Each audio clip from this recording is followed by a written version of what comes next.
I threw every single day. Of course you want to be a champion. Of course you want to be working towards winning titles. Be happy, but never satisfied.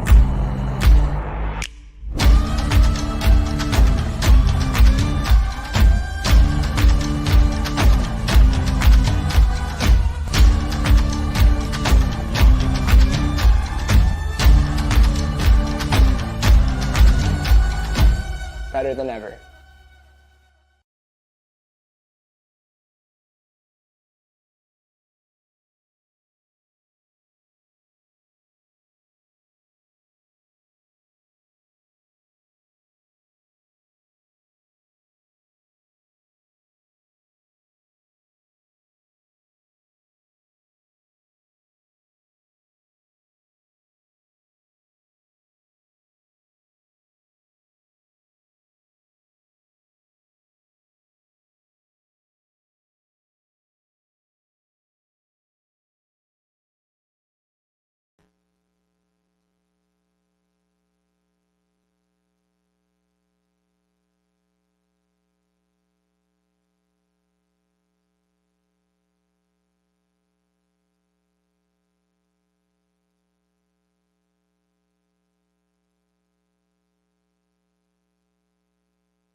Welcome back, Ultimate fans, to the 2023 Canadian Ultimate Championships here in Surrey, British Columbia, the senior phase of our tournament. Today we are located at the Newton Athletic Park Sports Complex. Beautiful land to be playing on. That is the traditional territories of the Semiahmoo, Katzie, Kwantlen, Kwikwetlem, Kaikite, and Tsawwassen First Nations. We are so privileged to be playing on these beautiful lands, this beautiful weather. It's a little bit cooler today. The wind is present. It definitely played a role in the first game. We streamed today and the time slot before that. We'll see how it is after that. But this game, we are bringing to you a powerful matchup between the GOAT from Toronto and Mephisto from Quebec, Montreal, I believe, but if I get that wrong, I know I'll be in for it. My name is Clayton Howlett, and I'm here with Sahab Ansari. Sahab, I know you've been doing a lot of notes. How you feeling about this game? I'm feeling great. Honestly, these are two amazingly talented teams in the open division. We know that these are both two teams that are decorated and excited to be out here. The last time we saw Mephisto at this tournament, they ended up versing up against Furious George in the finals. Unfortunately, not able to take it there, but hopefully looking to make a comeback this time around. And Toronto GOAT, a well-decorated team, a team with loads of history and some amazing players. As we can see already on the line, we have amazing Team Canada athlete Mike McKenzie with the disc in his hand. And yeah, we spoke to both of these teams, and they're both really excited to play each other. They've both had a great tournament thus far, and really, really looking forward as we see two players from either team, Mephisto and GOAT, giving each other a fist bump right in front of us. Just a nice sign of spirit between these two teams. And yeah, really, really excited for this one, Clay. Yeah, me too. I've had the privilege of watching both teams play a lot through my meager ultimate career. A lot of athleticism. We've seen both these teams make it to finals before. GOAT has won the championships. They do have a champion title under their belt from the 2015 championship in Winnipeg. Mephisto, I believe, does too, but I wouldn't be able to quote the year right now. This poll is going to go up high. McKenzie trying to catch the wind, and it does. That pull lands in the middle, and GOAT can set up a defense quickly. IO shot to get Mephisto's offense moving. Seeming to float into a vertical, trying to yield cuts to players. showing some organization, a little jab step cut from St. Pierre. He elevates, brings that down. So Mephisto starts the game with a hold, a pretty quick offense. Shahab, I liked in that vertical. I saw something that I don't see in a lot of vertical offense, and that was people yielding to their teammates. Yeah, so really, really patient cuts from Mephisto there. Able to punch it into the end zone nice and quick. A great look on that throw, and also a great read from the receiver, right? See a lot of patience, slowing down and elevating right at the apex of his jump. At the start of the point, I was expecting a little bit of a zone look based off the poach from Goat to begin, but seeing right away as they ended up going right into person defense was quite interesting. As we see Mephisto ready to strike their first D point here. What do you think, Clay? Do you think they're going to pull out a zone right away? I don't think so. I think the zones that these teams might throw will only be a slough to stop any set plays off the gun. We see most open teams usually have a set play off the pole. Sometimes that's actually a little bit harder to run if the pole is shallow. And a lot of defenses like just to get in the way and be kind of poachy and standing in different zones where cutters might go to stop anything from happening. There is a split stack here from Goat. They elect not to go with the players in that play. Instead, find a reset to the harder side of the field with the wind coming towards your screen. But Goat seeming unfazed by that. Lewis looking for options. He'll put up a big flick huck.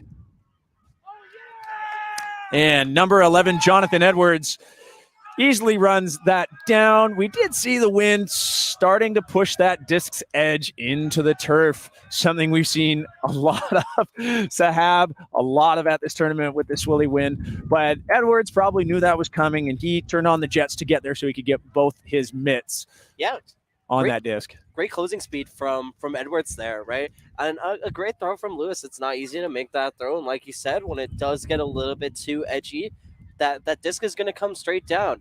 And this is like a great sign from both these teams, right? We saw two quick, clean holds from both sides on offense, and really, really excited to see how they continue on with this game, because this could just be these two teams trading back and forth. Spoke to the GOAT beforehand, and they did mention that their game against General Strike was back and forth with this wind, but excited to see how this carries on, Clay. When it's back and forth in the wind like that, especially because it'll be the first break of this game, if it happens, will have to be upwind right now. So getting a break, very exciting in open ultimate. Getting an upwind break, especially in a really tough windy condition, field like this one, is also huge. So I think we'll hear a lot of excitement from either team when they get that first break. Yeah. Another pole, really catching the wind, but staying in bounds, fielded by Antoine Daigle. The wind's starting to calm down here a little bit. Mephisto showing a lot of room in the middle with this vertical offense. Tremblay goes to Warwick. To Daigle. Finds around to Rousseau. Mephisto probably wanting to keep the disc on that side of the field. Tremblay. Found the big receiver from earlier, St. Pierre. St. Pierre flips it up to Rousseau. To Daigle. Daigle looking for options, wants the around, is able to get it. Rousseau bobbles it a little bit, but he's able to keep it. And then a little miscue on the fake cut backwards. Goat with a chance here for break. Zlatic looks off his upfield options, finds a dump behind him. Sadler has an open man down the lane to O'Brien.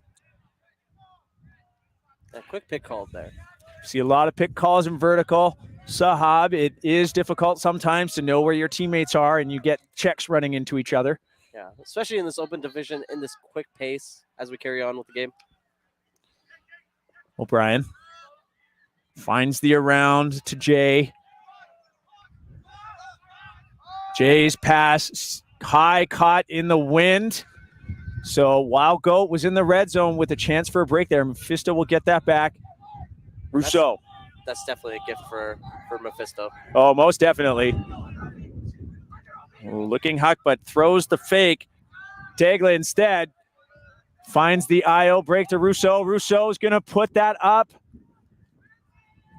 And St. Pierre just runs it down. A good hold by Mephisto. And, Sahab, like you said, little bit of luck on Mephisto's side that point.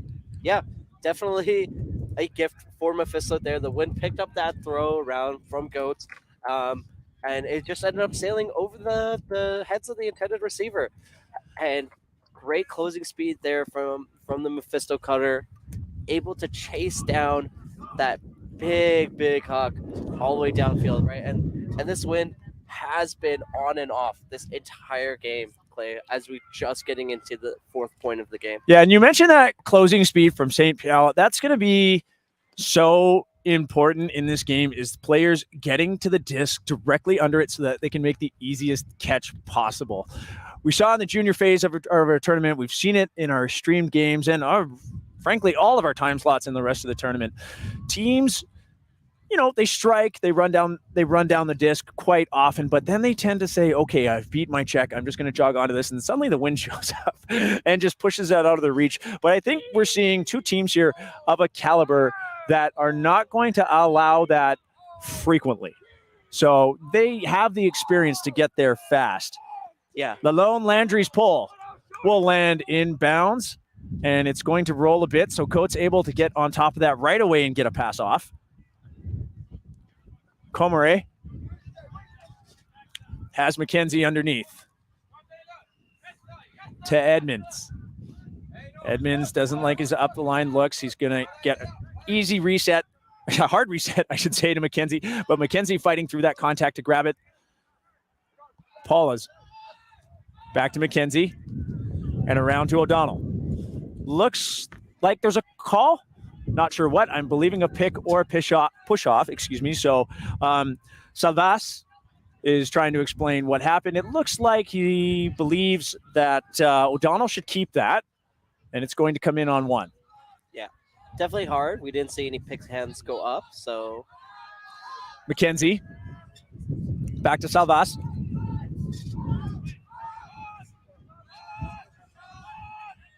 Looks off McKenzie, running out of time, but he's able to go around to Edwards. Go, showing some discipline here in the end zone, not trying to punch it. Instead, Edmonds is now able to find an open cutter to Lewis. Lewis doesn't like that dump. Double coverage, is patient, but it was Charles Gay with a great D and kind of behind his back, looking heads up with that one. Thomas Lalone Landry drops the disc. In turn, a gift now for Goat. Yeah, Goat really excited for that one for sure. Edmonds goes over the top, upside down to O'Donnell. And a gift given, a gift received. Gift given, gift received. And that is definitely a lot of experience there. It is not easy to make that over the top throw, right? Upside down into this wind, with this wind, right? Those discs are going to come up and down real fast. And as we see this Goat setup, right? They're making great cuts from the stack, like we said, like we wanted to see from them. They're quick, they're effective. And on top of that, they have a really, really loud sideline. They're talking to each other. They're making sure that they're playing good, strong D. Earlier in the points, we heard them upset at each other, right? Saying, that's not a good mark, right? They are forcing each other to be as good as possible. And this is just kind of the energy you need from these teams. And when I mentioned earlier teams of these caliber, another feature you often see is that you did that satisfactory. Yeah. Good. That was part of the plan. Now, how do you elevate, right? And we see these teams say to each other, that was good, but it's not the best we could do. So they're always going to put the pressure on each other to improve, to go that extra mile, even seemingly when they've already done so. Just a characteristic of high-level ultimate. Yeah, and these teams aren't aren't happy to win by 1 or 2 points, right? They want to have those commanding leads. They want to have those commanding victories, and they're always pushing for them, right? They are working hard as we see this pull coming in from Mike McKenzie. That pull landing close to the end zone. Horizontal look from Mephisto. Tremblay.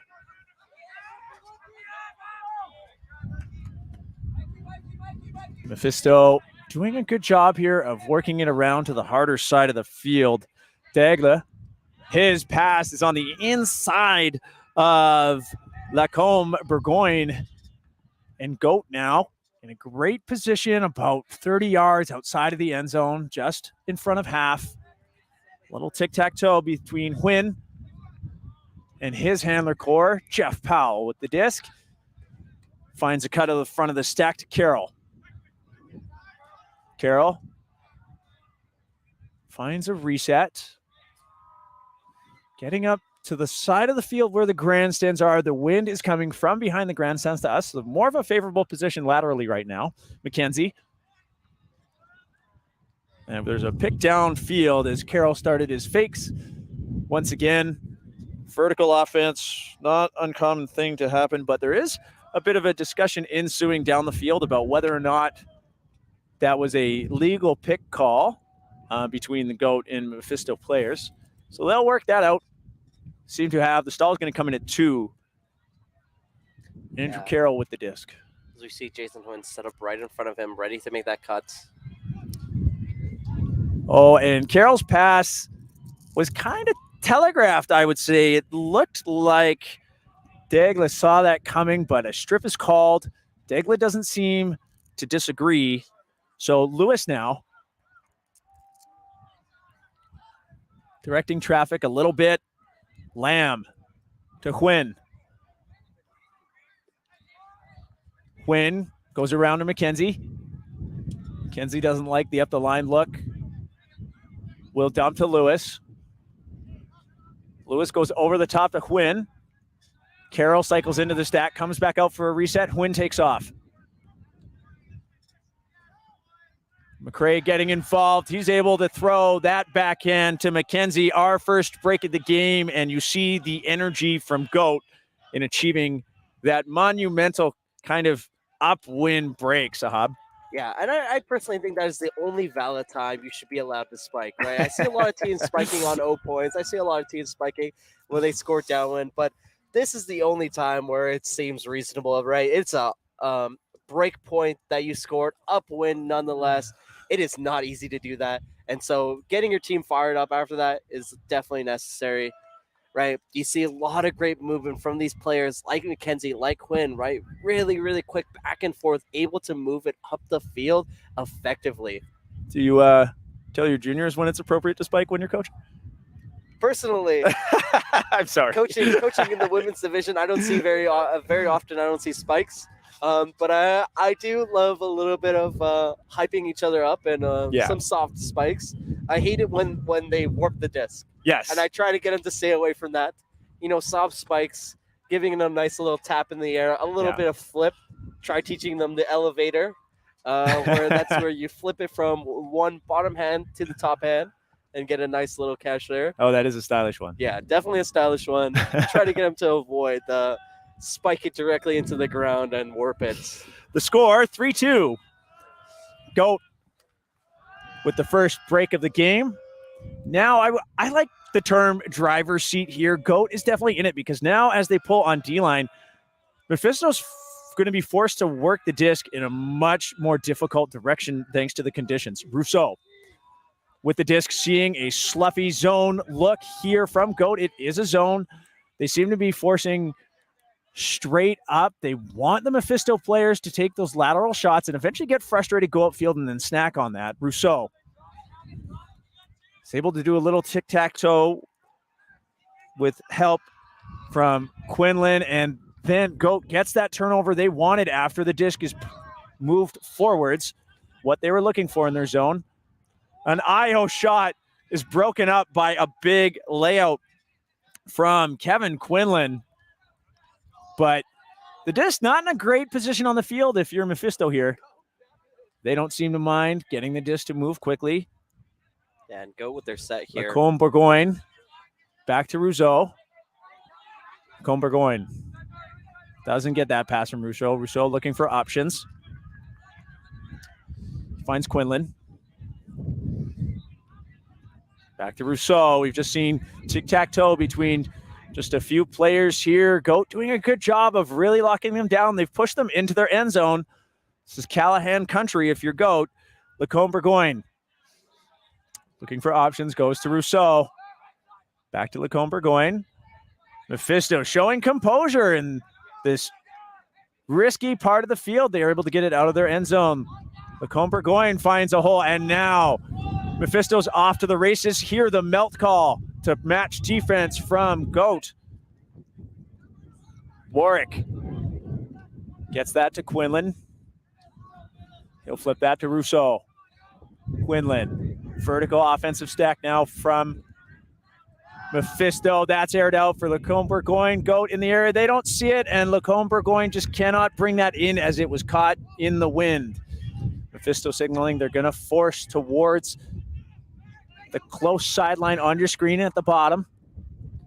Yeah, and I'd like to see some underforces here. I definitely don't want to see a huck. As I say that, a big huck coming through for Goat. O'Brien underneath, but two Mephisto players there.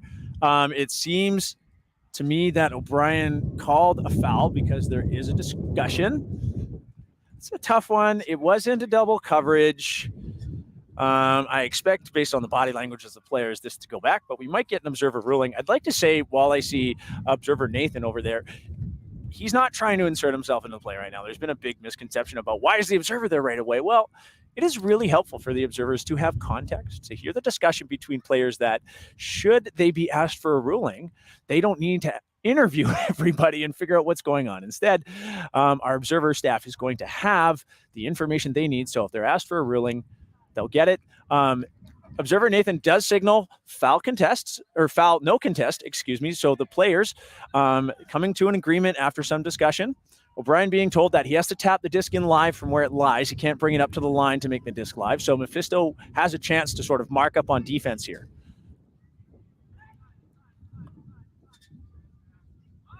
O'Brien flips that out in front of Miller. Miller, tic-tac-toe. He's back with him. He's looking for some cuts. Goat content to do these little tiny throws in the front here. Ensuing collision. And Miller seeming a little fired up after that contact. Another break for Goat, bringing our score to 4-2. Yeah, and that's the young player, Dax Miller, coming up from the junior scene this year. A young, fired-up player who we love to see developing into this top-level team of Goats. Definitely really looking forward to it, and it seems like Observer is calling a timeout. Yeah, Mephisto calling a timeout. Yeah. Now, correct me if I'm wrong, or perhaps the fans out there can correct me if I'm wrong, but I believe Dax Miller played Toro last year. He did. Okay, yes. Good. I called one of his games. You mentioned his name, and it clicked for me. Yeah, and he, on that Toro team last year in the junior division, he was their pivot handler. Definitely the pivotal player. And you know what? That just shone through on that point because they seem to be happy to go back to Miller. Tiny little passes in the end zone, really tight pocket to score in that like front corner, maybe using like 2% of the area of the end zone to score in. But, Go putting a lot of faith in Miller's abilities just to be the quarterback there in front of the end zone. A lot of faith in his hands. Yeah, and there was a reason why he was one of the top scoreboard players for the junior tournament last year, right? He's always there in the end zone. He's also the one who's touching the disc really common, and a player who on that junior roster, right, wasn't the strongest Toro roster from past experiences, right? But it was a great roster. Dax Miller able to show his strength for that roster, and he's really bringing in that same sort of strength in for this Mephisto D-line there, able to get a second break, much needed break. And yeah, really excited to see how Goat sets up here, and if they're able to bring back this third break. Those two breaks can be really, really scary for a team like Mephisto, but And that's why to come back from. That's why that timeout makes sense too. Yeah. Right? Because it's like, okay, we got scored on the upwind on the hard side of the field. They broke us, and now we just broke on the downwind. That was kind of expected, right? Goat was in the driver's seat. They were in a really advantageous position. So the coaching staff of Mephisto probably recognizing that, like, all right, let's think about our mental game for a minute. Goat getting that upwind point, disappointing. And now they're kind of, smothering us here by getting that downwind break, which is a little bit more expected. So how are we going to regroup, keep our heads in this? So a smart timeout. Mackenzie's pull is going to stay in bounds, but Mephisto does have some time to get a pass off before the defense arrives. Sort of a split stack offense. Goat going straight into person defense. A layout D from number 6, Jason Lamb, immediately through the handler core, is going to give Jason Quinn a chance here right outside the end zone. And he goes around to a wide open Wilkie Lewis with an emphatic spike showing, thank you for putting me on for 30 seconds. I'll get you the point. And Goat gets another upwind break, bringing the score to 5-2. Yeah, and if I'm Mephisto right now, I'm upset, right? That is not an easy point to lose, right? Especially after a timeout. Yeah, he came out of nowhere with that layout block. I blinked and I missed it, right? It's scary to be in that sort of position. It seems like Mephisto trying to get themselves fired up. Go, like you said, in that driver's seat now, leading with a third break, making that score 5-2 now. Yeah, in Goat's favor. 3 breaks in a row. Not an uncommon comeback, but definitely I feel that was far more, instead of just getting one more point to lead with, that was a point where Goat just kind of clobbered the morale. Yeah. Of Mephisto there. Now we'll see if Mephisto bounces back. I'm not saying they're finished. Obviously not. It's early. But out of a timeout, and then to have the other team make a big layout block and then score on the harder side of the field quickly, a 30-second break point. I mean, after a timeout, really gets to you, right? That's a really tough thing to deal with. So, I'd like to see how Mephisto responds here. I did talk to their coaches earlier. They talked about how they're trying to be a lot more honest and open with each other and their emotions, trying to get the team to support each other when they're down. So let's see how much they can exercise that to put themselves back in this and get this kind of dire upwind point. McCown working the handler core with Lalone Landry. Eloise to McCown. McCown getting into some give-go with Lalone Landry and Eloise. I getting involved, but this zone from Goat, very active, turning around often to see all the players, kind of late bid there against Salvas, but he didn't seem to mind, jumped over the contact and caught the disc, but now it seems there might have been a travel call. Against Elliot Eloise. Yeah, and those are one of those hard ones, right? You want to get those give and goes real quick, so sometimes it does end up turning into a travel. And, players try their hardest to make sure they maintain that back foot onto the ground. That pivot foot has to stay on the ground before you release the disc. and as we carry on here, as a handler, I feel like Dax Miller has had probably a bunch of travels called against him, so has a general idea of when it's giving that advantage to the other player. Yeah. And Eloise finds Duplex. Eloise swinging it around. We'll get it right back. Starting to get some forward momentum here, but Goat then smothering again. That pass wavering, but Duplex brings it in. Eloise back to Ayad. Good give goes here. Good composure by Mephisto right now. The give goes are working for them. They are getting a few yards here and there, but now and Goat just comes right back and starts pushing them backwards. Hearing a lot of noise from the Goat sideline. They are appreciating the hard work this D-line is putting in to make Mephisto move backwards. Mephisto not really feeling the pressure, but handling it. Duplex finds Ayad. to Lalone. Landry fakes the huck. Elects for the safer option, which is a swing to McCown. Lalone Landry. Tealoa. Tealoa looking for options. Fakes the scoober. Finds a breakthrough. Unfortunately, no follow-up from McCown. But Tealoa gets that right back. Lalone Landry.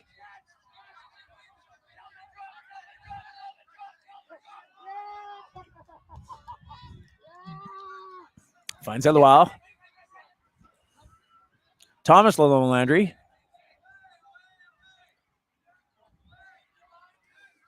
Nothing there, so he'll flip that back to Salvas. Lalone Landry and Salvas working together now.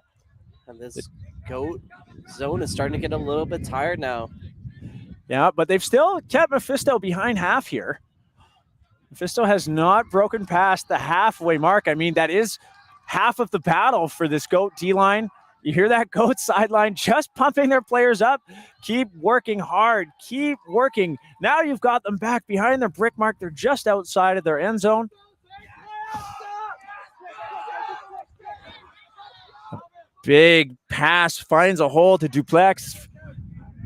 Rousseau working so hard. Goes for the huck. And Kevin J saw it coming. Protects himself. Turns it back to it. Bounces off his backside. And now Goat right outside the end zone. Miller. Slatic finds a reset. Turcotte to Jay. And we'll go back to Turcotte. Turcotte doesn't like the IO, so he'll go back to Jay. And Jay finds the open man from the back of the stack. And Goat, after such hard work, is able to finally get a turn and then score that point. Kelvin Huang with the goal. That brings our score 6-2 for Toronto's Goat. Sahab, I mean, wow. Yeah. What a defensive zone there. And just to stick with it in such grit and tenacity to hold that. And then Jay putting his body on the line there a little bit. And I'd like to commend Mephisto for that, because first off, it is not easy to play against the zone. Second off, it is not easy to play against Goat zone. Third off, it's not easy to play against Goat zone in this kind of wind, and they are going back and forth, making at least 50, 60 throws, trying to break something through. Nothing is available against this wind, right? You see they want those huck options, but it's just not open, and they're trying their hardest. Mephisto doing an amazing job on offense, and it is not an easy task for sure. For those of you watching at home, I'm sure you've played against the zone where you felt like there's absolutely nothing to do. Mephisto trying their hardest, and I am faithful that they will figure something very out. interesting thing about that zone, Mephisto had the disc for so long, and they were able to move it laterally. Their handlers kept it together, and the turnover was the huck. Yeah. Isn't that interesting? Isn't it interesting how that zone, Goat was willing to hold that for so long, and until finally Mephisto went for the upfield, that's where the turnover was. That zones like that suffocate are designed to do that, to try and generate the turnovers when the other team goes upfield. And when Mephisto finally made that decision, turnover. The blue line on that sideline has been deceptive for some players. They don't always notice it. Seen a lot of turnovers on that line. So Goat is given a gift here as Mephisto just kind of worked that disc up and it went out of bounds. But Wynn's pass is too low, pushed down from the wind. Warwick decides not to pick up. So, and the disc rolling into a favorable position as Rousseau picks up. Some swings. Dumps and swings, makes it over to Daigle. Daigle gets that to Quinlan off his hands, but he's able to make the catch, I think. Swing is asking, perhaps, did you fumble that or did it land out of bounds? He's just checking. Checks in with Quinlan, and Quinlan says, no, I got it. Swing says, okay. Yeah, and it's windy right now. It's really picked up. Starting to pick up. Tremblay finds a hole in the defense there, and Lacombe Burgoyne reins that in. So Mephisto getting much needed hold. a much needed hold. It's been a while. Yeah. And they needed this. As the wind picks up, we'll see what sort of adjustment they make to their defense to try and stifle Goat. We've seen both teams make a few mistakes in the wind. We've seen some really good defensive plays. That hasn't been all the turnovers, don't get me wrong. But we have seen both teams affected by the wind a few times here. So the wind is often called the great equalizer in Ultimate, sometimes really changing up how a team has to play where they might have strengths that they're known for that they can't really run in these conditions. Yeah, Clay, and I'd like to bring up that, with this kind of win, it really does become anyone's game. And these big kind of breaks in games where there is no wind present does become more prevalent, right? And it does mean a lot more, right? Having this sort of big 2-3 point break. But in this kind of win, it can really change everything, right? These experienced Goat and Mephisto players with a lot of experience throwing can make a small mistake with the wind just picking it up as we see this pole come through. Speaking of the wind picking it up, that pole making it all the way down to the brick mark before the wind pushed it backwards. Goat now about 30 yards outside of the end zone. Komire finds an IO flick out to number 8, Edmonds. And he'll find McKenzie immediately, Ian McKenzie.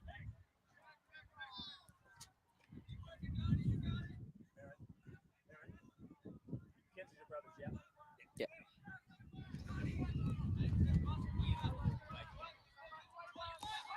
As we carry on here, we see a nice little up the line throw from Goats. Saw some heads down looking at the ground from Mephisto there. I mean, the disc was tapped in legally, but that play happened so fast. Adam O'Donnell just turning on the jets to get up the line right away from that. Great pass, flat, easy, kind of sat right at the cone from Ian McKenzie there. Right, getting a timeout here from Goat. Yep, timeout called by Goat. So they're probably just thinking, yeah, we can refine some things right now. We are currently in control of this game. We just got another hold. Yeah. Maybe we want to talk about where our heads are at. It's hard for a lot of teams. You get a 4, 5, 6 point lead. And a lot of teams, when you're learning that mental discipline, take their foot off the gas, as we say. They sort of let their guard down, let their energy fizzle a little bit. And then suddenly the other team, their opponent, is back in the game. It's what happened. And that's letting go of that fire, letting go of that intensity that you had at the beginning of the game, because you get comfortable and complacent with that lead. But Goat, an experienced team, not the first lead they've ever had. Definitely. And like you're saying, these teams, you see it a lot in the junior division, right? Complacency happens. But this Goat team is an experienced team, right? That is an experienced timeout call that not a lot of coaches would know to make, right? It really, really shows the maturity of this team, making sure that your team is still 100% focused in, locked in, not ready to let their foot off the gas, right? Really, really, really pushing it all the way through the end of the game. And yeah, like I said at the beginning, right? These teams are not happy with a 1 or 2 point lead or 1 or 2 point victory. They want to finish off strong, as if their opponents never even had an opportunity to get back into it. And finishing strong, the other thing is that means you get to save your legs. Yeah. Right? This is a power pool or a power pool game. If Goat wins this game, they win the power pool. So that puts them in a really favorable position going into the bracket play. And you don't want to go into bracket play with some of your best players tired or hurt. So finish the game off quick. You get to preserve your legs. And we know that a team like Goat is going to have that philosophy. A big hot to the Cone Burgoyne. That was just a bomb from Rousseau. Carroll unable to make up the ground on that as Lacombe Burgoyne turned on the Jets. A hard one to cover if you're Carroll. I mean, the wind picked that up. And also Lacombe Burgoyne, he's fast. Yeah, really fast. And this is kind of the style that we see from the Quebec teams, right? We saw it yesterday with Quake, right? They're really good at that first 1-2 pass, pick up and throw it deep, right? I don't want to call them a huck and pin team because clearly showing how they played against the zone, they are not. But that's definitely a style that they like to implement into their games every once in a while, right? And it works for them. Very, very effective for these Quebecois teams.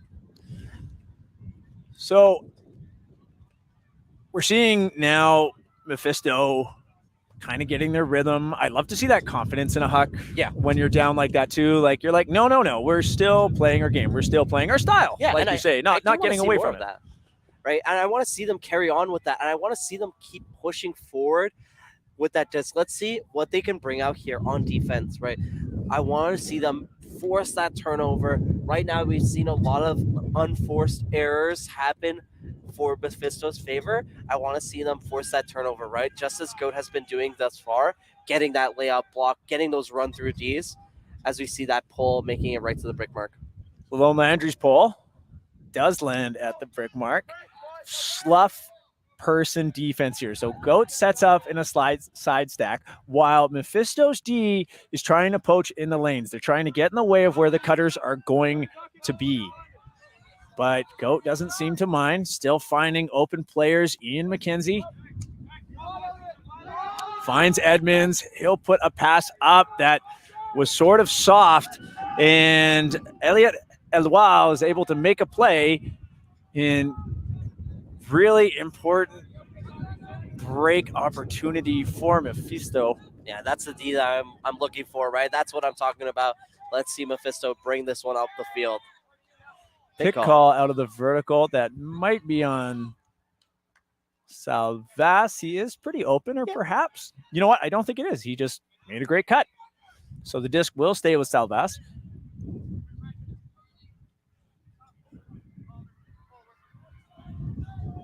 All players making sure they're on the same page.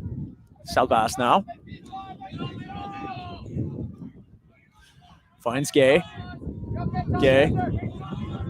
Flips that to Eloise. And this wind is really starting to pick up now. Raphael Lone Landry. Finds Gay. Gay to Salvas.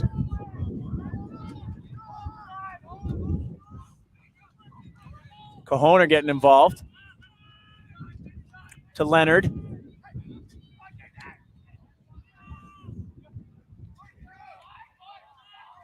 Lone Landry.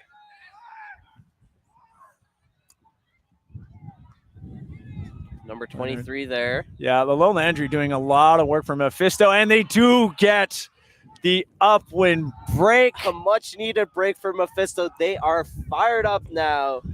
We are bringing the score back a little bit closer. Mephisto 5, Goat 7. Now, Sahab, when we say much-needed break, let's talk about what we mean by that. We're not talking numbers here, right? Yeah. We're talking mentally, momentum, right? So mentally, this is the first time Mephisto has scored upwind. Yeah. Right? So now Mephisto, they're all saying to themselves, hey, we can actually do this, right? We haven't got one yet. It maybe perhaps in their timeout, they said it will come. It will come. And now that they've done it, they're like, okay, we've opened this up. We've opened up this jar. It's the open, the opening of the we're going to score upwind jar here. They need that. So they're going to have that. All you need, right? Yeah, they're going to have that confidence. And now they've just scored 2 points in a row. And it does put them on the side of the field that has been more advantageous this game. So while the wind is seemingly gusty, it's coming at our faces right now, just underneath the camera. So from the grandstands to us. But when it does shift laterally, it is left to right. So Mephisto, a good spot here. Goat seeming unfazed. The sideline cheering on their O-line before this pull. And we've seen a really, really effective O-line from Goat today. But I think this is the first, this will be the second time. So I'm not sure if this is the first or second time Goat's O-line will have to be scoring upwind here. This will be the first time Goat's upwind will be scoring Goat's O-line will be scoring upwind. Or attempting to. Yes. Comire will center that disc. Horizontal offense set by Goat. Carroll. Doesn't like his options right away, but Edmonds, screaming laterally across the field, gets that disc. O'Donnell fighting through the contact to Ian McKenzie. McKenzie goes back to Edmonds.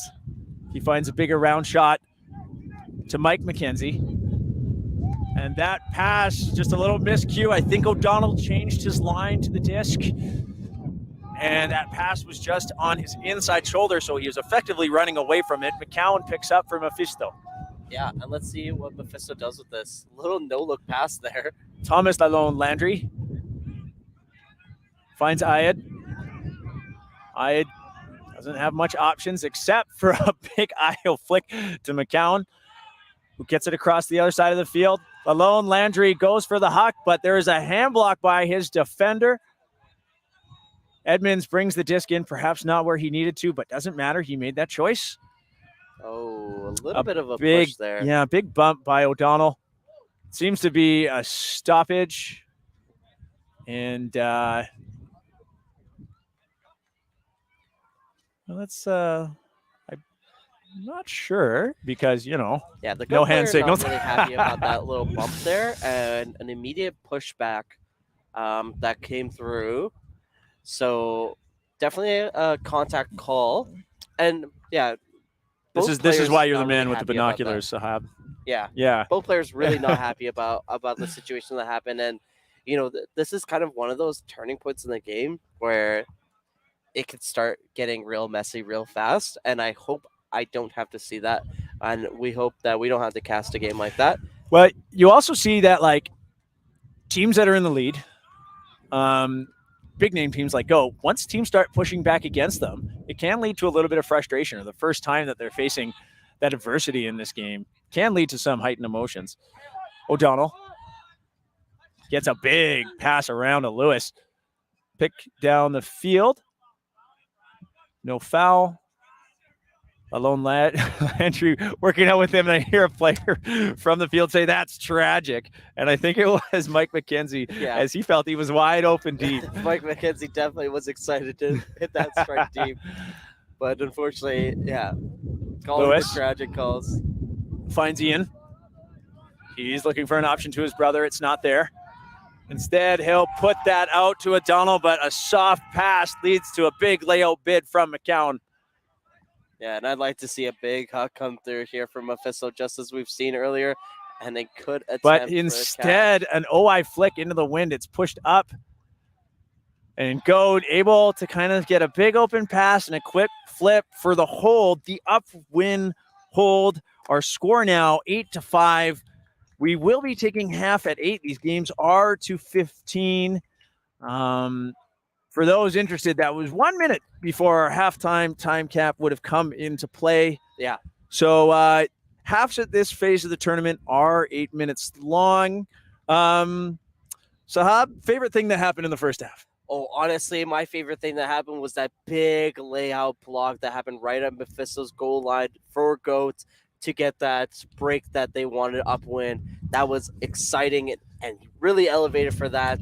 So yeah, looking forward to more of those exciting layout blocks, and looking forward to see how Mephisto turns around, because, you know, halftime teams do win games. So Jason Lamb with the highlight play of the first half. We'll see what else he and his GOAT team have in the second, and how Mephisto intends to make up this 3-point deficit. We'll be back with you shortly.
Welcome back, Ultimate fans, to our Open Division Power Pool matchup at the 2023 Canadian Ultimate Championships here at Newton Athletic Park. We are playing on our showcase field today, sponsored by two sponsors. The first I'll mention, BE Ultimate, the apparel company sponsoring this tournament, supplying our staff shirts, supplying many jerseys to many teams, and they have their big swag tent open here where you can come down and buy all your favorite things before they're out of stock.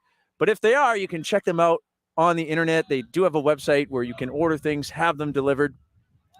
And also, Discraft is sponsoring this tournament, supplying us with the practically only piece of equipment that you really need to make this game work, the game discs. And we thank Discraft for supplying us with those. And the story of this game so far has been a lot of energy and hunger for more from this GOAT squad from Toronto, as they have been trying to suffocate Mephisto from Quebec. Yeah, for those of you that missed the first half here, GOAT starting off with a couple of early breaks to take a commanding lead right now. Score is currently 8-5. GOAT getting a couple of great layout blocks. Mephisto playing against the GOAT zone, playing quick and aggressive, trying to figure things out. And GOAT kind of starting the game off with the extra breaks as we see this first pull coming in for the Mephisto D-line. That pull fielded by GOAT. They're able to get a pass off.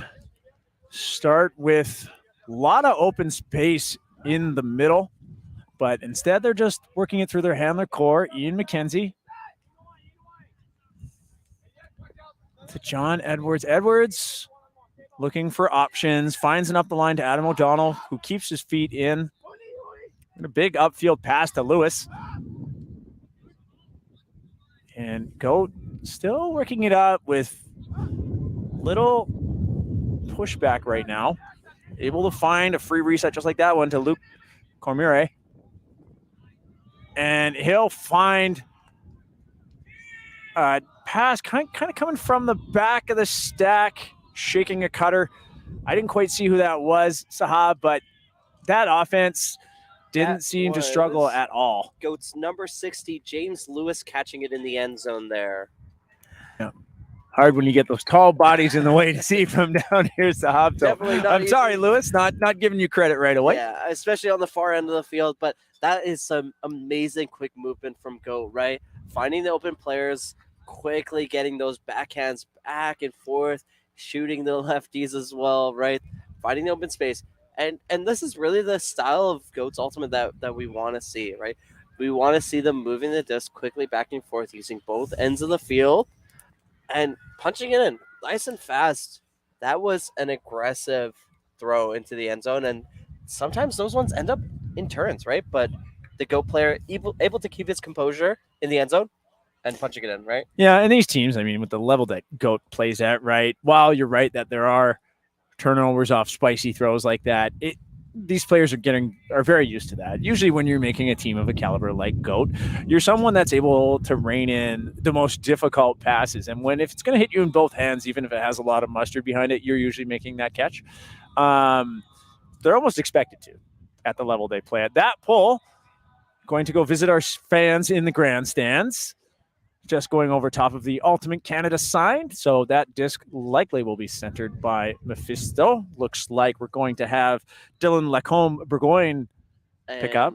Yeah, we have an observer beanbag pop down onto the ground there. Oh, so it's a little bit closer. A little bit closer to the end zone. So vertical offense set by Mephisto. And what looks like a zone look, or at the very least a slough in the way. Style look. Rousseau goes over to Lacombe-Burgoyne. They'll work together. Quinlan gets involved. He's been doing a lot of heavy handler work today. Mephisto able to punch it through, and now they're getting it moving. But GOAT still holding on to that slough. Seem to be okay with the disc where it is. Lacombe Burgoyne looked off Rousseau initially, but then Rousseau was wide open, so he'll keep it. That pass is going to float, and elevating is Mario Zlajtic with the big grab. Turcotte. He'll find a dump to Huang. Huang looking for options, gets a big yak call, and he'll put that out to Jay. Jay comes down between two defenders. Not quite in. Miller unable to kind of shuffle his feet in. It likes to go for a reset to Zlajtic. Goat showing some patience now. Miller in that pivot position. There's a pick called. Jay will catch up with his check. Amicable call there. Yeah, and I like the quick heads-up plays from both these teams, right? We saw earlier, right before that pull from Goat came out, Kevin Quinlan noticed the pull or the big huck was going to happen, and he tried shoving himself in the way. Wasn't able to get there right away, and the pull did end up, or the huck does still end up going through. But, yeah, quick heads-up play from both these teams, right? They're very smart, and they know what's going to happen next. As we carry on with this play, Dax Miller with the disc. Miller in his check. Seemingly just figuring out the stall count. Coming in on 4. Miller elects to go for a reset. Points one way, Turcotte goes the other, lays out to make that play, keeps himself in bounds. Turcotte finding a shot up the line. Quo. He'll reset to Turcotte. Sadler. Didn't see any options there, so Jay is back for the dump. He'll get it back in the middle to Sadler. Goes for a give-go right away. Instead, Sadler finds the around flick to Huang. Now some big movement from Goat, and it pays off. Number 14, Mario Zlajtic, elevating, making that athletic grab, extending Goat's lead 10-5. Yeah, Zlajtic really got up there for that grab. And, you know, that play really starts with the great movement between Sadler there, right? Sadler and Turcotte. They're moving it back and forth effectively and really kind of dominating that handler space. Turcotte kind of getting back into the cup or into the stack quickly after his time spent going back and forth, hitting those up lines, right? And that's effective Goat handling, and that's the O-line there for you from Goats. Calm, composed, Yeah, able to score upwind with ease. yeah, you love to see it in the end zone where you're watching the offense just take their time, taking the 100% shots, the passes you know are going to work, and not trying to force it in. Seen so many teams have heartbreaking situations where they've gotten it down to the end zone, and after a few passes back and forth, they try to force it in on the upwind side, and then the other team runs it back. And when you had that upwind opportunity and you squander it by just getting a little too impatient, it's just really demoralizing. And Goat kind of past that phase of their ultimate careers, able to show lots of patience and professionalism down in the end zone. And then a pull from Mike McKenzie has left the building. Actually, not quite. Bounces off the fence, but the wind picks that up. So it seems that number 19, Felix Leonard, will bring that up. And I feel like I'm seeing Goat here jump into Slough. They do. Several players downfield on defense with their back to the disc. That one sneaks past Powell to Lalone Landry. Lalone Landry not really finding any options, looking behind him for a reset. Pitches that out to the middle. That's off a hand. And it comes down in Mephisto's possession, but I'm not sure. I think a few players are confused on what happened. There is a signal from Alan Baggish, one of our observers, that it was a stall, meaning that Lalone Landry was stalled down. And it seems like Landry is going to contest the stall down call. Yeah, Lalone Landry with the contest, so it's not a turnover, nor does Mephisto get the disc upfield. Andrew Carroll's stall count will be coming in at 8. Lalone Landry quickly flips that behind him and then gets it right back. Mephisto giving him some more options this time. Bernard flips that back to Lalone Landry. Leonard. And Lalone Landry tic-tac-toe.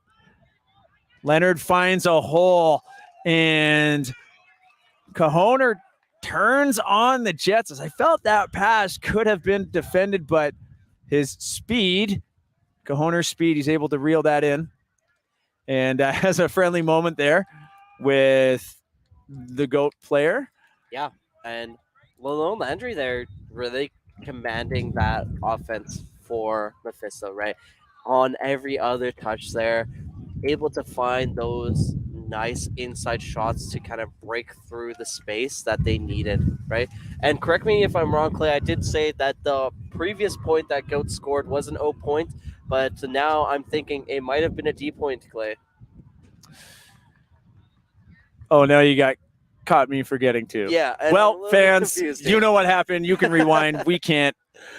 Well, you tell us. We'll take your word for Trying our best to remember. But yeah, like I said, Lalone Landry definitely moving the disc effectively. And you see he's holding the disc for a while there. He's trying to find the most effective option. He is that handler that Mephisto is going to trust, right? And Leonard eventually being able to find a great shot upwind there to punch it in. Maxime Ayad's pole will land in bounds with a big bounce. GOAT fields it as they get into a horizontal offense and moving the disc to the harder side of the field. Off the hands of Ian McKenzie. A bit of a gift here for Mephisto, as that's an uncharacteristic drop from GOAT. Yeah, and Mephisto's definitely excited for this one here. McCown picks up.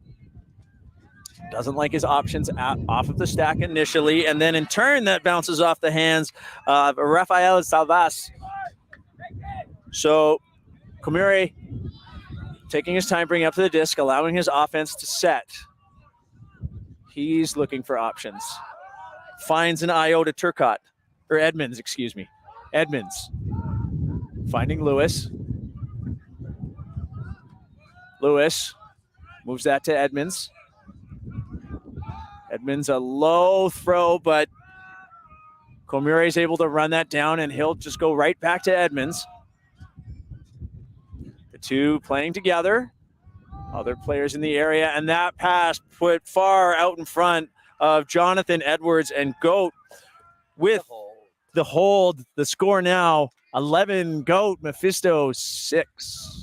Yeah, two little unforced errors there, right? It's definitely hard when you are the player on the D-line. You get that disc back into your hands and you get nervous, right? You get kind of in that position where it's like, it's hard. It's not easy to score that point, and you do end up having those unforced errors where it does kind of tap out of your hands. It is not easy in this kind of wind, and I'm sure you hear it through the microphones, everyone watching at home. It's interesting, Sahab. Now, both teams, an upwind score back-to-back there. And early in our first half, we didn't really see that happening much for Mephisto. They only had one, but now both teams not seeming to have found their groove here in the wind and just trading. A little bit unexpected, as we usually think that it's going to go the other way. Yeah. Now, though I'm interested to see here, because I think what we're going to see from GOAT is that big slough zone again. We saw a point in the first half when they were pulling from the left side of your screen that it was a really long point, a really tenacious defense where GOAT never gave up, moved the disc backwards, made Mephisto move the disc backwards. And it was just finally when Mephisto tried to move it upfield, there was a turn. Miller comes down quick, and yes, we do see that zone. Mephisto earlier finding some holes. Instead, go for a reset to Rousseau. Lacombe Burgoyne will go back to Rousseau. He's looking for options. Finds Dagla. Rousseau.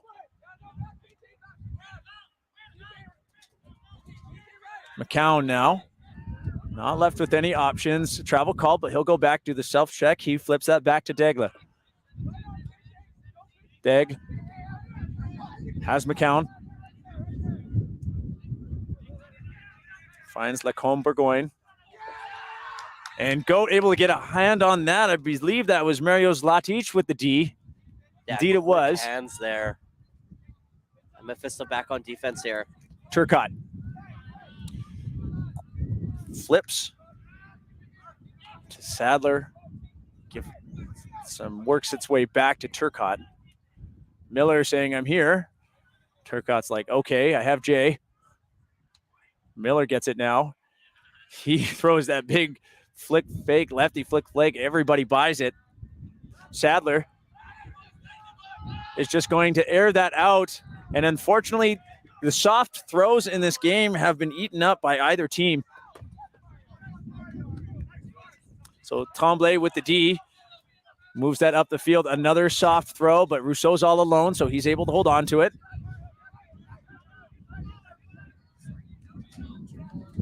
Rousseau. This is starting to get really tight into the space here for these Mephisto handlers. Degla moving that to Rousseau, taking his time to McCown.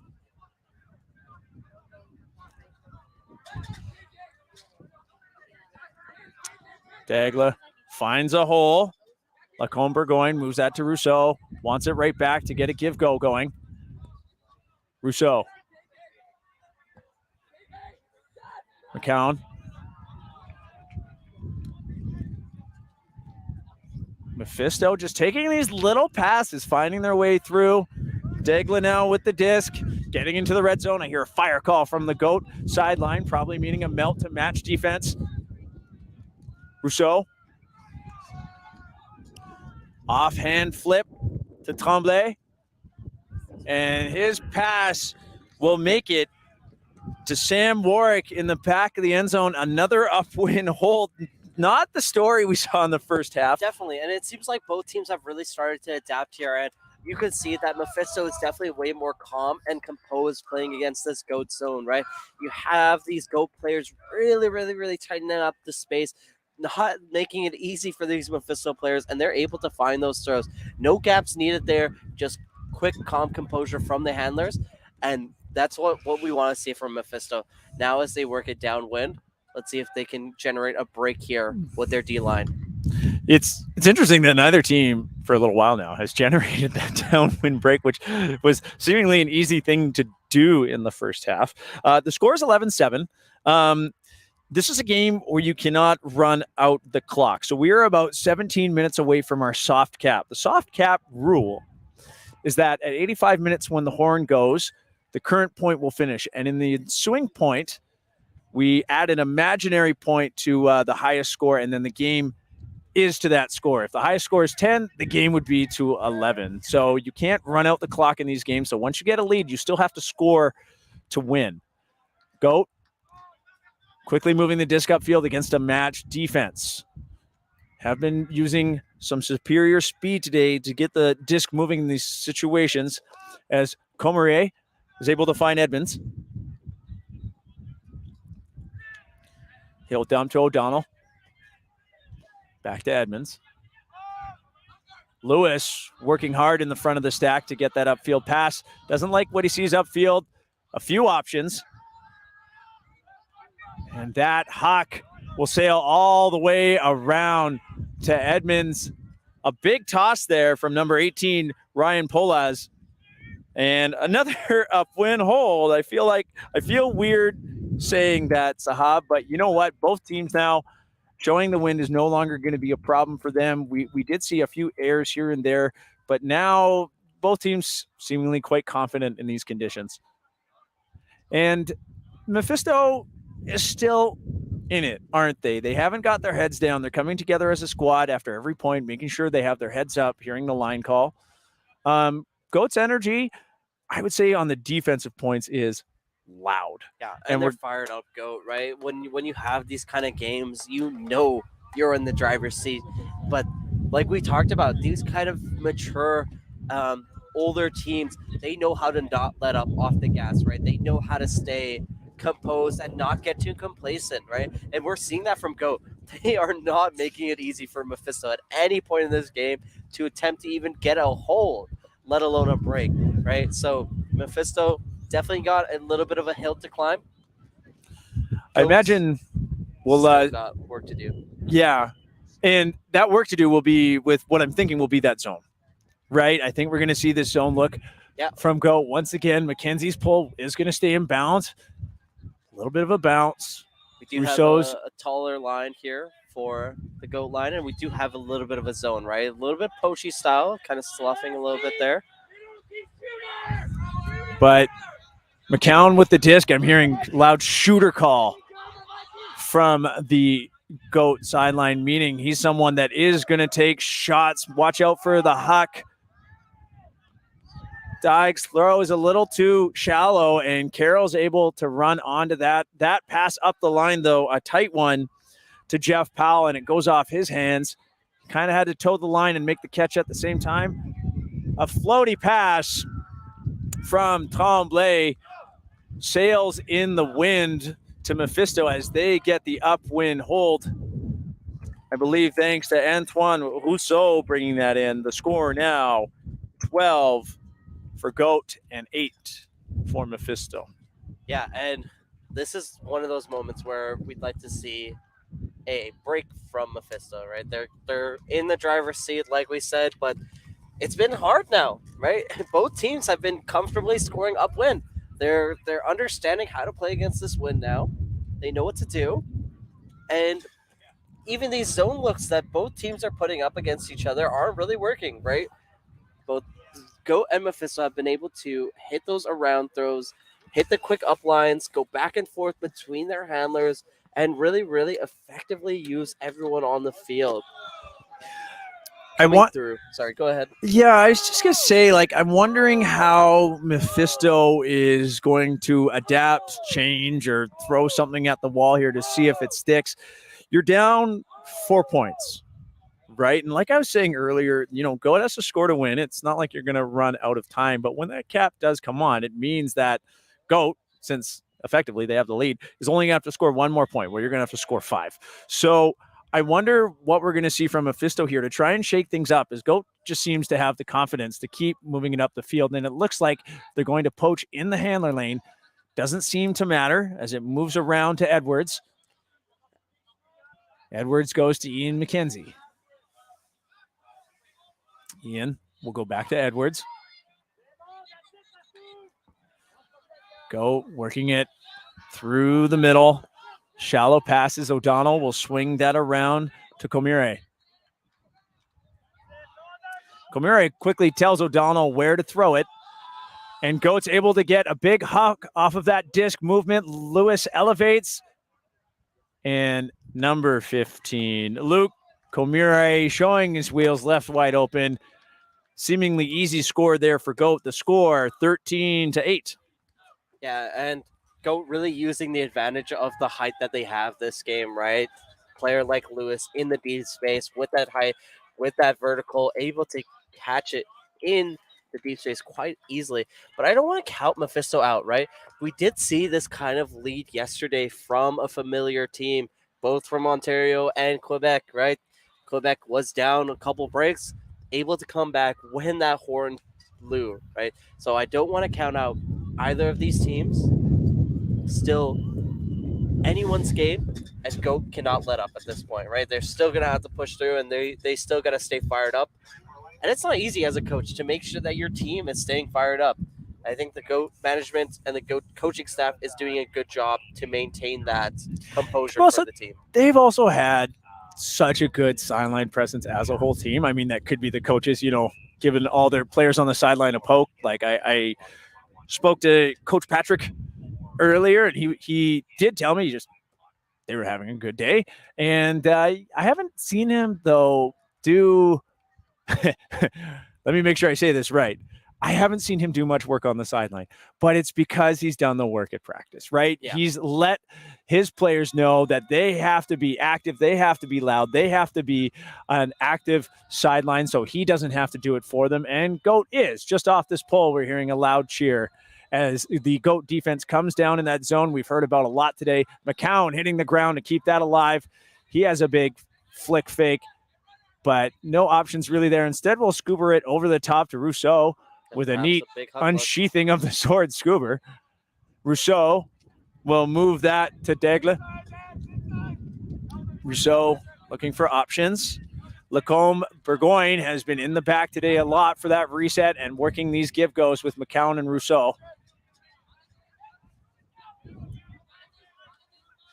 Flips that back to Daigle. Daigle getting some movement here with Lacombe Burgoyne. It's just lateral movement, though. Mephisto only getting a few yards at a time and then being forced to move the disc backwards. Hearing a lot of clapping from the GOAT sideline. As soon as Mephisto moves the disc backwards, you know their strategy on the zone now. They want to move you backwards. That is a win for them. And that presence on the sideline, you don't want to be Mephisto, hear that, get frustrated and try and stick it to them and move it upfield. Instead, you want to be patient, and Rousseau and McCown are doing a good job. And as I say that, a big huck goes up to Tremblay. Yeah, but number 4, Matt O'Brien, able to stick with them and then turn on the afterburners to get that run through D at the last second. Sahab, I may have done a little commentator's curse there.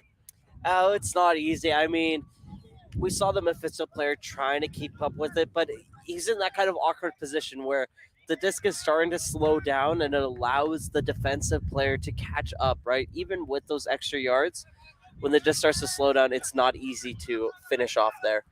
Sadler carry on with the play here. Starts moving that disc around. It gets to O'Brien. O'Brien's going to find Sadler on the open side. Sadler thinks about it, sees the double coverage, and there is a poach available, so he finds Huang. Miller calling for it, but instead Huang goes to Sadler. Miller sticks around and is able to get it back. He's wondering where his options are. He finds Latich. Miller running deep there. Latich flips that up to Sadler. Finds Huang. Speed underneath. Fights through that contact, doesn't seem phased. He finds a big IO flick opportunity, and O'Brien elevating. That is the bookends D. O'Brien turning on the Jets to make that defensive play in his end zone, and then goes to the other end for the goal. Also seeing a discussion here on the sideline after number 17 on Mephisto was given a TMF, the blue card, for seemingly a backpack bid against Kevin Huang there. The players, though, able to work through that together, but our observers are very much on top of anything that they might find to be dangerous, and any sort of bids like that, they are going to award cards because it's both written in the rules, and also you don't want to be lenient on that sort of thing as it can kind of get away from you. And we want to make sure that teams I imagine the observers hold fast to that rule so that teams understand that it is a hard line in the sand that you don't cross. Yeah. And for those of you that don't know, we are a non-contact sport, right? In more recent years, with some of these younger players coming in, the sport has started to kind of adopt the more basketball style, football style of having that sort of boxing out and contact, but it is never an intended part of the sport. And we like to avoid as much contact as possible as we see Mike McKenzie make this big pull. It's going to land into the end zone of Mephisto, or just right outside of the end zone. Carry on with the play here. Alone Landry been the pivot handler for Mephisto today. Finds Uli. Back to Alone Landry. Leonard. Alone Landry saw Charles Gay signaling for the Hawk, but that disc had the wrong edge on it and sails out of bounds. We see that tiny orange pylon on the field, marking where it is. Jason Huynh throws a big backhand fake. Goes around to Lewis. Powell goes to Michael McKenzie. And Huynh will punch that in to Carroll. The score now 15-8. That is the end of the game. Goat getting the breaks when they needed to. Early in the first half, Sahab, I think, is where we knew, not early in the first half, I should say, later in the first half is where we knew that Goat was in the control of this game. How'd you see it go down? Yeah, definitely starting off with those 3 breaks that Goat got, right? It really puts them in the driver's seat, like you were saying. And it's hard to come back from those, right? It's hard as a younger team like Mephisto to play against a household name like Goat, right? You come into this tournament, and when you see Goat in your pool, you kind of gulp a little bit, right? You get that big lump in your throat, like, oh man, I don't want to verse these guys, right? It can be a little bit scary. It can be intimidating to play against these household names, right? But I think Mephisto was able to play quite well, regardless of all of that, right? They played their game, and it didn't turn out in their favor. Goat comes out on top, shows their mastery of the sport, really, really working hard for each and every single point. And that's the team that we'd love to see, and looking forward to seeing them later again in our championship bracket play. Well, fans, keep your eye on the stream schedule. Our next scheduled game today is at 4:30 for the mixed division crossover. We will be back with you in a little while, but we're going to have a chance to take a lunch break, and we'll be out and about in the tournament doing our homework for you so we can bring you the scoop for our mixed crossover, and it should be a good story. Excited to be back with you in a few hours. Thanks so much. Take care.